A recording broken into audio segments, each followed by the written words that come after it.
For the majority of individuals who live on the surface of their being, the energy of the experience, the thoughts, emotions, feelings, perceptions, are simply the working of the machinery, with no understanding about the process or source of this energetic action in their lives.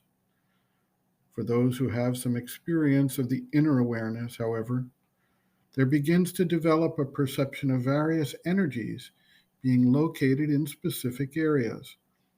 And this perception actually carries through into the ordinary awareness as habitual sayings or thoughts. People speak of the emotions of the heart, the thoughts of the mind, the vital power in the solar plexus, etc. Various training techniques in the martial arts make a science of channeling and focusing the energy in a particular center or region. Thus, the knowledge of the chakras and their action actually permeates everyone's awareness without it being specifically tied to the occult energy centers per se. Yoga practitioners traditionally look at the occult centers, which they call chakras, as being blocked or closed for the most part. And it is through techniques of yogic poses, various locks, and routing of energy, the use of breathing techniques and mantras, that they try to systematically open these centers. The rising of the occult energy of the Kundalini from its home in the Muladhara chakra through each successive chakra up to the crown of the head is an experience that the Tantric tradition describes. Each chakra, as it is energized and opens under that pressure, releases power of knowledge and action.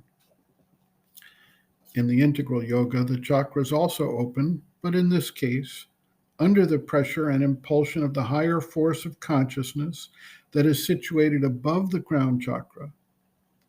Practitioners of the integral yoga experience the descent of a concrete force from above and feel its influence first in the mind, then into the lower chakras.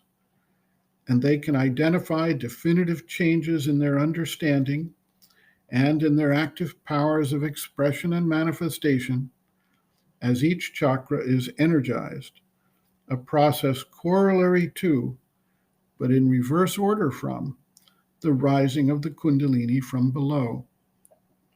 Sri Aurobindo points out that this is actually a more sure and safe procedure, as it uses the higher understanding and power of impulse management to reduce the chances of impure or misdirected energies arising as the lower chakras open. Sri Aurobindo writes, quote, "There is a force which accompanies the growth of the new consciousness, and at once grows with it and helps it to come about and to perfect itself. This force is the Yoga-Shakti. It is here coiled up and asleep in all the centers of our being, chakras, and is at the base, what is called in the Tantras the Kundalini Shakti. But it is also above us, above our head as the divine force, not there coiled up, involved, asleep, but awake, scient, potent, extended and wide. It is there waiting for manifestation, and to this force we have to open ourselves. To be power of the mother. In the mind, it manifests itself as a divine mind force or a universal mind force, and it can do everything that the personal mind cannot do. It is then the yogic mind force. When it manifests and acts in the vital or the physical in the same way, it is there apparent as a yogic life force or a yogic body force. It can awake in all these forms, bursting outwards and upwards, extending itself into wideness from below. Or it can descend and become there a definite power for things.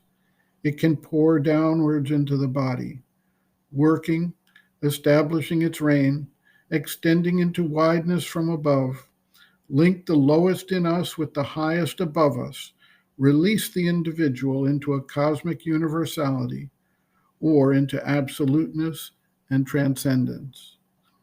End quote. Reference, Sri Aurobindo. Integral Yoga, Sri Aurobindo's Teaching and Method of Practice.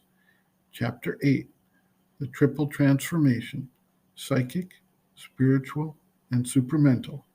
The Spiritual Transformation, pages 209 to 229.